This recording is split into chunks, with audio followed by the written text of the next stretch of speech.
All right, everybody, welcome back to the Beans No Ball podcast here on Christmas Eve. This being our special Saturday morning chat version of our usual Sunday morning version. This being for week 16, and a lot of football gets started on this holiday festive spirit. So let's get going, Christian. Yeah, so obviously we got this on Saturday morning for this week, just because there's more games on Saturday. Obviously, like you said, Christmas Eve there's gonna be more games, so we just decided to move Sunday chat to today, so it'll be a little bit more easier for us to do our cash or trash, stuff like that, just simple stuff. So obviously with the only stuff that you get started with obviously our NFL news. So obviously recent news right now per Adam Schefter.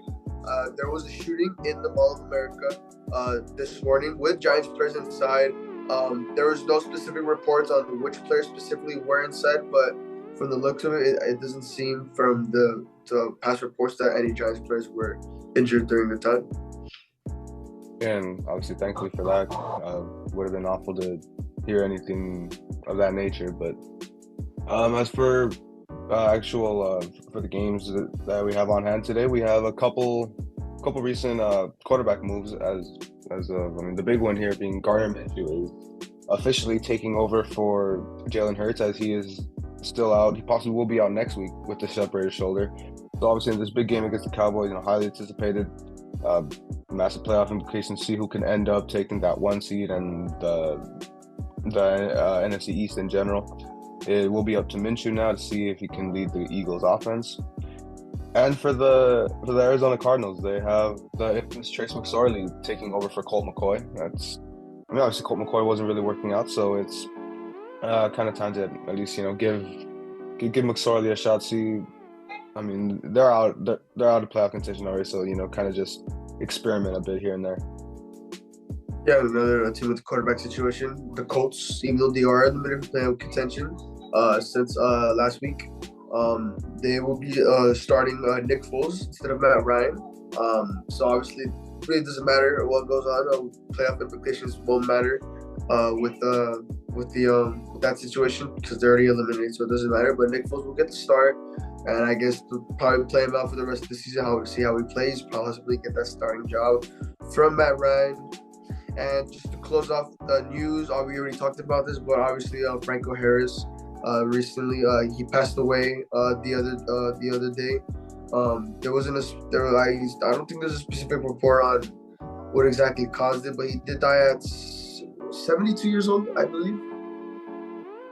I think it was. I don't remember the exact age, but I think it was 72 years old or something around there. But that yeah, sounds about right.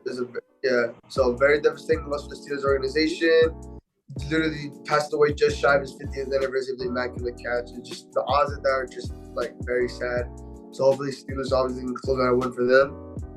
And that's gonna wrap the news so far for this week. Wasn't anything news too major. So obviously let's move right along to our cash or trash segment. David, would you like to kick it off?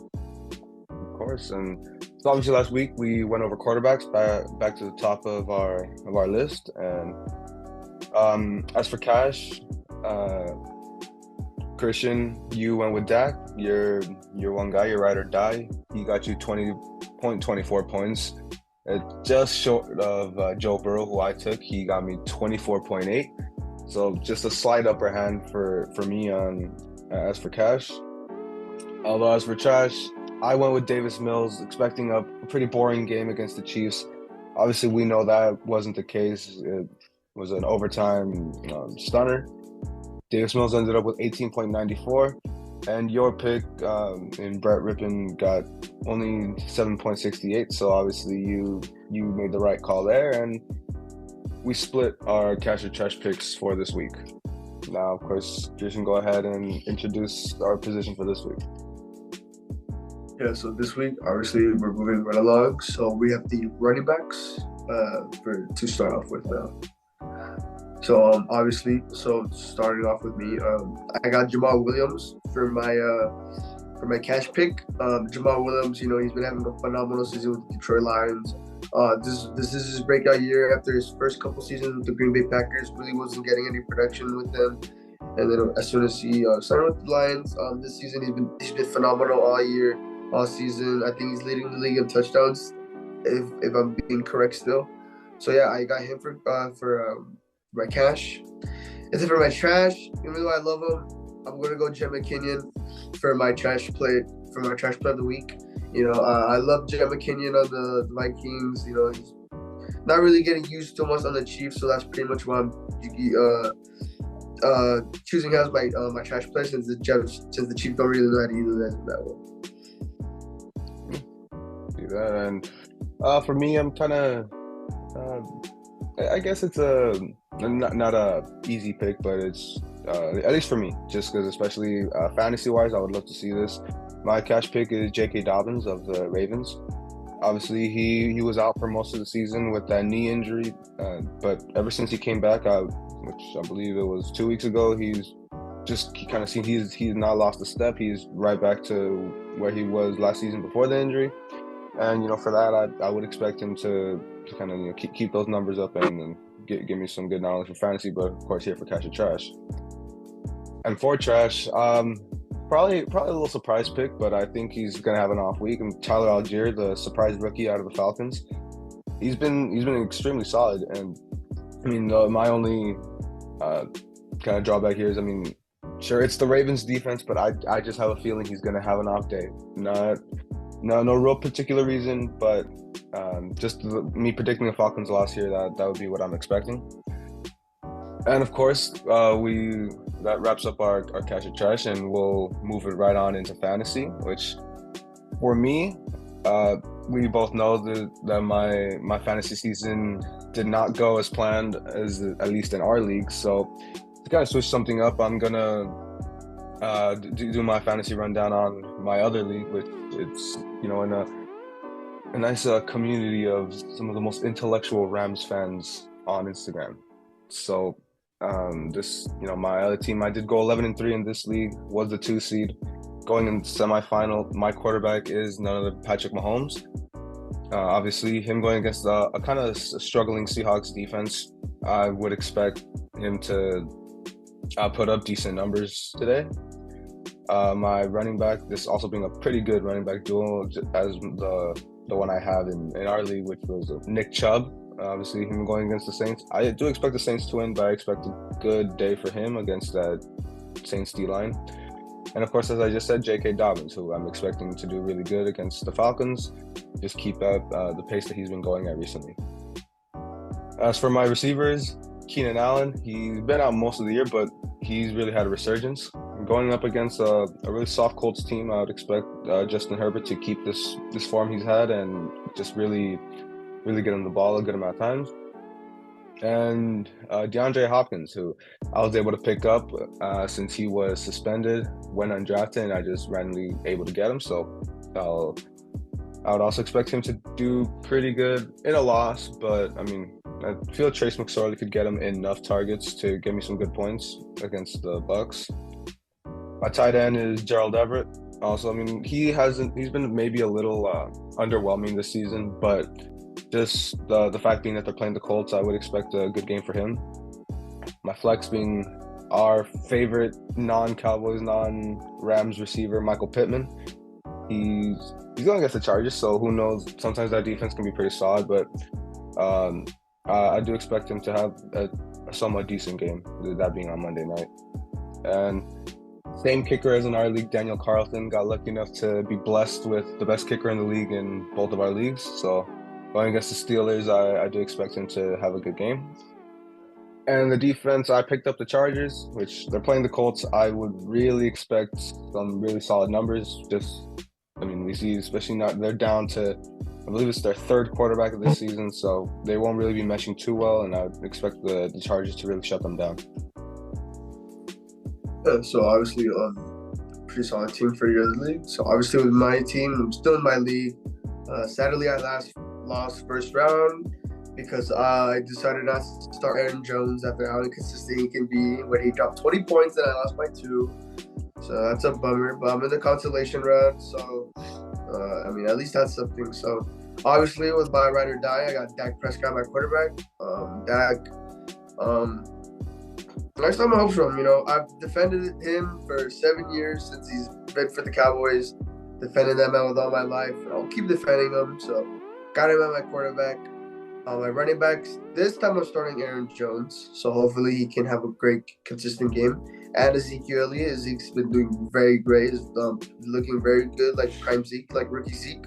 So Zeke, I hope to get a good game from him today. If Kellen Moore does not abandon the run game like he always does. And then obviously for my 1-2 punch, I have AJ Brown and Jay Jettis.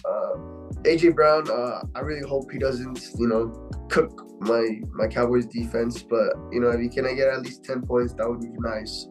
And then obviously Jay Jettis, the leader of my fantasy team. Obviously, with his standards, I already expect him to have a very, very good game. We just saw the game he had against the Colts in that comeback victory. He got me 33 points, so really expected from him. For my tight end, I have Mike Gesicki. Mike Gesicki's so far been the most inconsistent player on my team, other than I would say Aaron Jones. Even though Aaron Jones does have some little more good games here, but Mike Gesicki is a little bit more consistent since he barely gets me like 5 points now. And I've been hyping him up so much, but it's fine. And then for my flex, I have George Pickens again.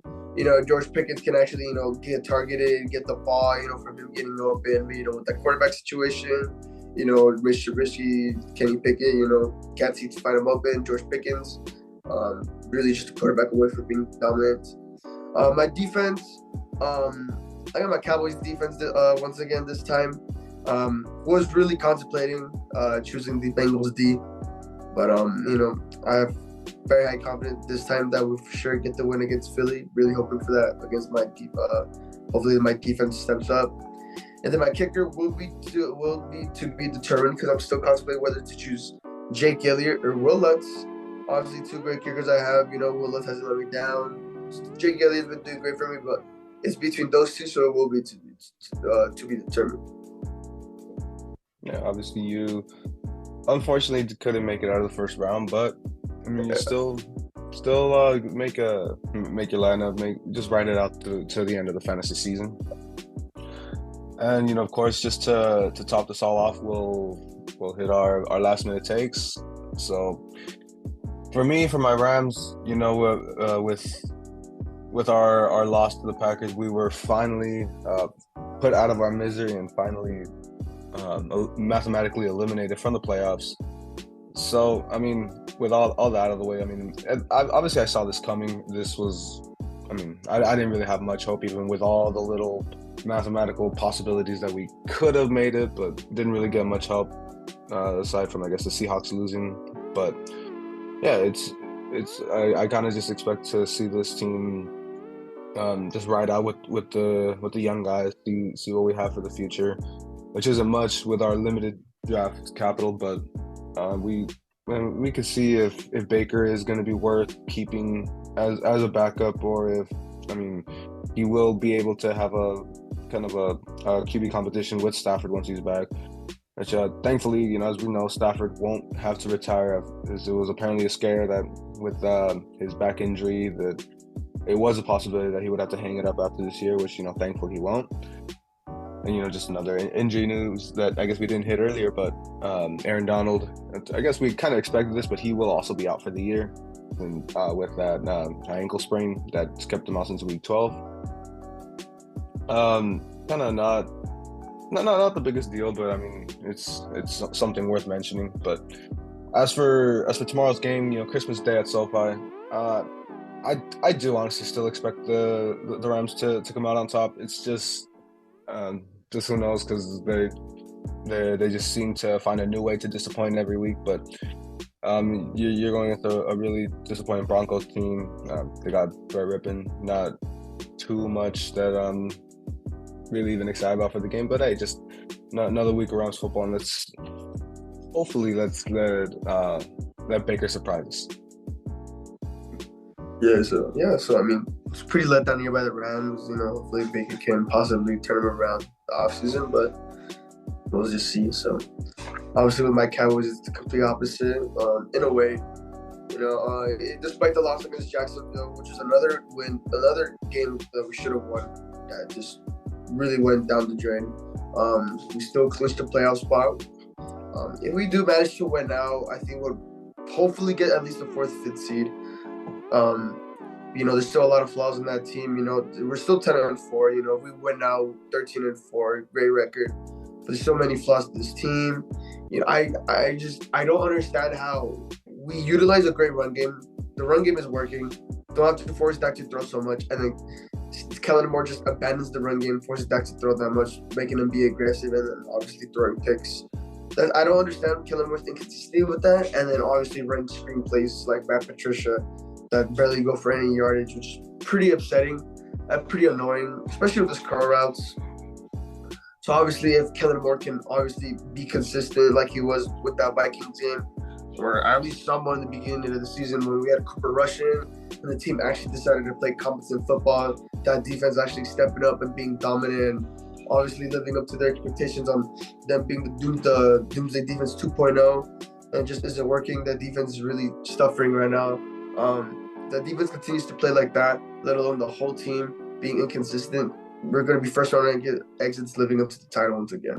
So obviously, today's game, I really expect a heavy run game, even though that Philly defense is really great too. It's very slept on. But if we could get a great run game going with Ezekiel and Tony Pollard, our own 1-2 punch, it'll be hopefully give me a nice win for us. And obviously getting pressure on Gardner Minshew. Obviously our front seven are pretty lackluster. DeMarcus Lawrence and Micah Parsons are the leaders of those, and they've been trying their best. But that pass rush really hasn't been getting pressure lately on the quarterbacks. It's very upsetting from our standards. So if we can get a bunch of pressure on Gardner Minshew, be great. Forcing him to throw much, and hopefully our defensive backs don't do bad. I don't think Kelvin Joseph is starting, so thank God. Our new record Trayvon Mullen that we acquired from the Cardinals, he's making his debut in the slot, so hopefully he can hold the receivers down a lot. And obviously Trayvon Diggs having a great year for Trayvon Diggs. And then our rookie Deron Bland, he's been having a year so far, so hopefully he can step that up.